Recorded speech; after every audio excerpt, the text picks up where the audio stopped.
আল্লাহ পাক আমাকে এবং আপনাদের সবাইকে হেফাজত করুন, আমিন। আরও এগিয়ে আসলেন, দেখা গেল এক শ্রেণীর মানুষ, যুবকরা খুব ভালো করে শোনেন এবং বিবাহিতরাও শোনেন। সামনে রাখা আছে ভালো গোশত, বাম দিকে রাখা আছে পচা গোশত, গন্ধ বের হচ্ছে। তারা এই পচা গোশত তুলে তুলে খাচ্ছে, গোগ্রাসে খাচ্ছে, ভালো গোশতের দিকে ভ্রুক্ষেপও করছে না। অবাক হয়ে নবী সাল্লাল্লাহু আলাইহি ওয়াসাল্লাম জিজ্ঞাসা করছেন, এরা কারা? তাকে বলা হচ্ছে, এরা আপনার উম্মতের সেই সব ব্যক্তি যাদের ঘরে পবিত্র স্বামী ছিল, বাইরে অন্য পরপুরুষের সাথে প্রেম করেছে, যাদের ঘরে পবিত্র স্ত্রী ছিল, বাইরে পরকিয়া করেছে। আর এখন যত মিডিয়া আছে দেখবেন, সিরিয়াল, মুভিজ, হাবি জাবি, এরা পরকিয়া শিখায়, জেনা এবং পরকিয়া শিখায়। খেয়াল করে দেখবেন, একটা ছেলে মেয়ের অবাধ মেলামেশা, হারাম মেলামেশাকে এমনভাবে উপস্থাপন করা হয়, মনে হয় এটা একটা পবিত্র ইবাদত মনে হয়, এবং বোঝানো হয় যে প্রেম তো পবিত্র, পবিত্র প্রেমে কি সমস্যা? আরে প্রেম পবিত্র তখন যখন আমি আমার স্ত্রীর সাথে প্রেম করব। আর দেখবেন যতগুলো এই যে মুভিজ, আপনার সিনেমাস, ফিল্মস, গান, নাটক, এগুলোর মূল থিম কিন্তু হারাম প্রেম। অল্প কিছু আউট অফ অন্য অন্য থিমের মধ্যে আছে। দেশ নিয়ে কতগুলো মুভি হয়েছে, কতগুলো নাটক হয়, ইসলাম নিয়ে কতগুলো হয়, শ্রদ্ধা ভক্তি এগুলো নিয়ে কতগুলো হয় দেখবেন। আর এই যে অন্য কান্ট্রির যে সংস্কৃতিগুলো ঢুকেছে, এগুলোর মূল থিম দেখবেন পরকিয়া করাচ্ছে, পরকিয়া শেখায়, বেহায়াপনা শেখায়, কিভাবে শাশুড়ির সাথে ঝগড়া করতে হবে, কিভাবে বউ রেখে আরেকটারে প্রেম করতে হবে, বউকে কেমন করে ব্লাফ দেওয়া যায়, এদিকে স্বামীরা ব্লাফ কেমন করে দেওয়া যায়, এগুলোই শেখায়।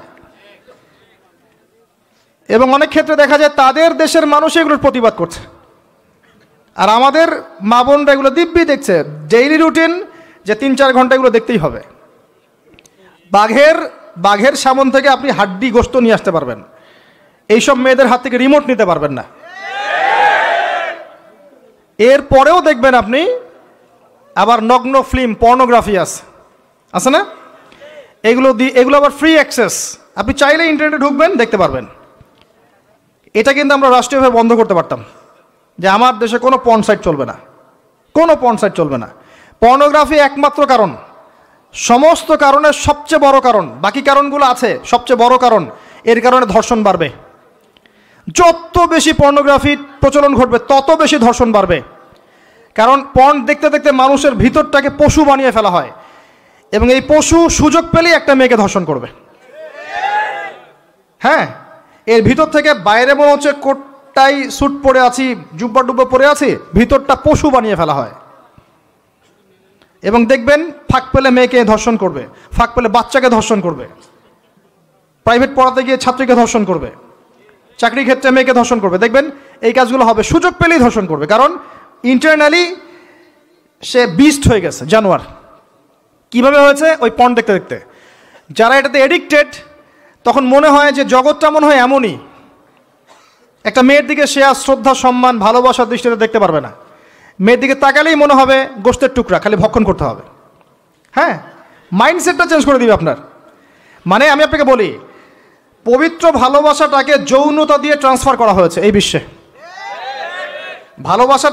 ভালোবাসা একটা ডিভাইন জিনিস, আল্লাহর পক্ষ থেকে আসে, ডিভাইন একটা জিনিস, অলৌকিক। মানে যখনই আপনি দেখবেন কাবিন হবে এবং আপনি কালিমা পড়ানো হচ্ছে, আপনি বলছেন কবুল, ইমিডিয়েটলি আপনি ফিল করবেন অপরিচিত একটা মেয়ে, আপনি যাকে দেখেন নাই, বাবা মা বিয়ে ঠিক করেছে, আল্লাহর পক্ষ থেকে ডিভাইন একটা ভালোবাসা চলে আসবে, মায়া, একটা মহব্বত, রহমত।